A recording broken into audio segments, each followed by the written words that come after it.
কৃষ্ণ। ওম নমো ভগৱতে বাসুদেৱায়।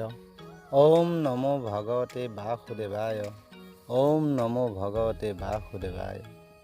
হে বৈষ্ণৱপ্ৰাণ ভক্তসকল, পোনপ্ৰথমে পৰম গুৰু শ্ৰীহৰি শ্ৰী চৰণত দাসে সেৱা জনাই আপোনালোকক আমাৰ এই A to Z অসমীয়া চেনেলটোলৈ সম্ভাষণ জনালোঁ। প্ৰভুসকল, মূকং কৰোতি বাচলং পংগুলং হয়তে গিম যৎকৃপাতমহং বন্দে পৰমানন্দং মাধৱ মাধৱ। হে পৰমানন্দ শ্ৰী চৈতন্যমূৰ্তি ভকত ভাগৱতসকল, আমিও পংগু হৈ পৰ্বত বগাবলৈ যোৱাৰ দৰে অল্পমতি ক্ষুদ্ৰ ব্ৰহ্ম হৈ পৰম ব্ৰহ্ম শ্ৰীহৰিৰ গুণ নাম বৰ্ণনা কৰিবলৈ আহিছোঁ। যদি অজানিতে কিবা ভুল দেখা পায় ক্ষমা কৰি কমেণ্ট বক্সত জনাব। ভাল পালে লাইক, শ্বেয়াৰ, ছাবস্ক্ৰাইব কৰি কাষৰ বেল আইকনটো টিপি থ'ব, যাতে পাছৰ ভিডিঅ'বোৰ আপোনালৈ সকলোতকৈ আগত যায়। ধন্যবাদ। কৃষ্ণ। শৰণ মানে কি? শৰণ ভজন ভক্তি পৰমাৰ্থ আৰু আচাৰ, এই পাঁচবিধ মানুহৰ জীৱনৰ মূল বস্তু।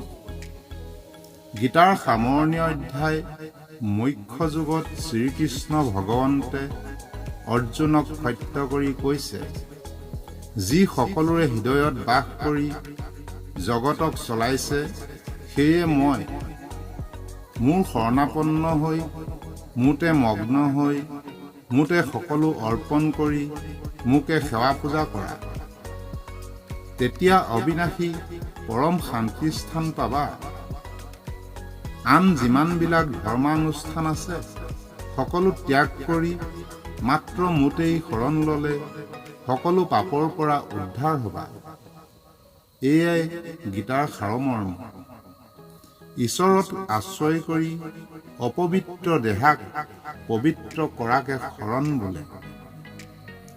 কৃষ্ণৰ ৰূপ শংকৰ গুৰুতে দেখি শৰণৰ বাক্য দৃশ্যমান গুৰুৰ মুখে শুনিলে তাকে শৰণ বা পৰম ধৰ্ম বোলে। গুৰু বাক্যই শৰণৰ মূল মন্ত্ৰ। শৰণৰ তত্ত গোপনীয়, ই হিয়াৰ বস্তু। ই ব্ৰহ্মা বিষ্ণু মহেশ্বৰ তিনুৰে নিজ মুখৰ বাক্য। ইয়াক স্খলন কৰিলে পৰম ধৰ্ম নষ্ট হয়। শৰণ লয় কিয়? মানুহৰ জন্মক সামফল কৰিবলৈ শৰণ লয়।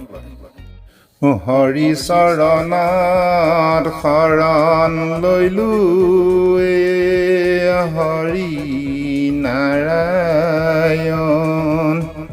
মানৱী জনম সামফল কৈলো, হৰি নাৰায়ণ। এইবুলি বাৰমনুৱেও নাৰায়ণত শৰণ লৈছিল। গুৰুজনে সৰ্বশাস্ত্ৰৰ সাৰ কাঢ়ি আনি ঘোষাত কৈছে, শৰণ লয় ক'ত? নিত্য নিৰঞ্জন। যেনে যাদৱ যদুনন্দন মাধৱ মধুসূধন, তুমি নিত্য নিৰঞ্জন নাৰায়ণ, তোমাক লৈলো শৰণ। এইবুলি শুকমুনিয়েও নাৰায়ণত শৰণ লৈছিল। শৰণ ল'ব কেনেকৈ? কায় বাক্য মনে সত্য সত্য কৰি। মহাদেৱ সদাশিৱয়ো নাৰায়ণত এইদৰে শৰণ লৈছিল। ইবাৰ কৰোণাময় হৰি কমলাপতি, মোৰে নাচাৰিবা নাৰায়ণ, অৰুণ চৰণ তলে হৰি কমলাপতি,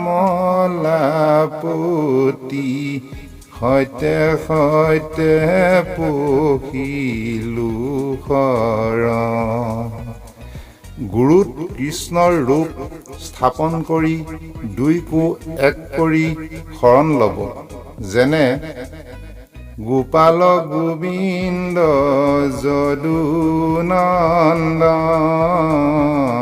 কৃষ্ণৰ চৰণে লৈলো শৰণ।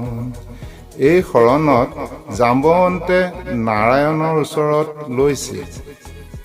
যম যাতনাৰ পৰা হাত সাৰিবলৈ গুৰুকে অভয় ব্ৰহ্ম ভাবি সত্য সত্য তিনি সত্য কৰি শৰণ ল'ব লাগে।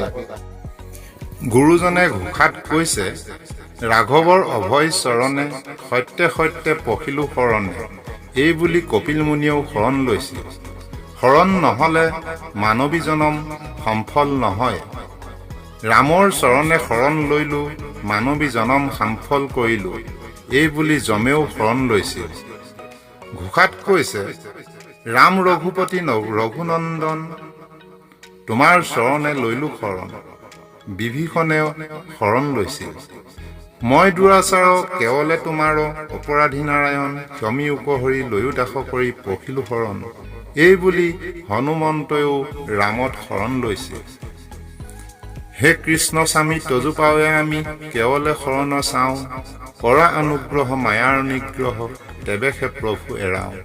সনত কুমাৰৰ শৰণ। প্ৰহ্লাদে শৰণ লৈছিল। পুৰুষোত্তম পৰম পুৰুষ পৰম আনন্দ স্বামী তজু পাদ পদ্ম মকৰন্দ আশে শৰণে পখিলো আমি। এই বুলি উদ্ধৱৰ শৰণ। প্ৰভু ভগৱন্ত অনন্ত ঈশ্বৰ প্ৰসন্ন জন কাৰণ তুমি প্ৰিয়তম পৰম দেৱতা জানিয়া লৈলো শৰণ। এই বুলি উদ্ধৱেও শৰণ লৈছিল।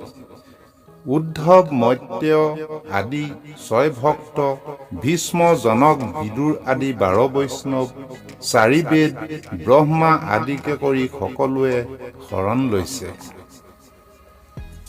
সদ উপদেশ আচাৰ ব্যৱহাৰ শৌচ সদাচাৰ গুৰুমুখে শুনি আচৰণ কৰিব লাগে। এৱাখতৰ জল যেনেদৰে চৰি যায় শৰণ নোহোৱা জনৰো সেইদৰে ধৰ্ম কৰ্ম নষ্ট পায়। গুৰু বাক্য মন্ত্ৰ গ্ৰহণ কৰি ঈশ্বৰত আশ্ৰয় লোৱাকে শৰণ বোলে। ভগৱন্তে উদ্ধৱক কৈছে, এতেকে উদ্ধৱ তুমি চাৰা বেদ পন্থ জীৱা জানা শুনা মানে এৰা আনগন্ত। একে মোক মাত্ৰ তুমি লৈয়োক শৰণ নকৰিবা ভয় সখী কৰিব ৰক্ষণ। নকৰিবা ভয় সখী কৰিব ৰক্ষণ। ধন্যবাদ।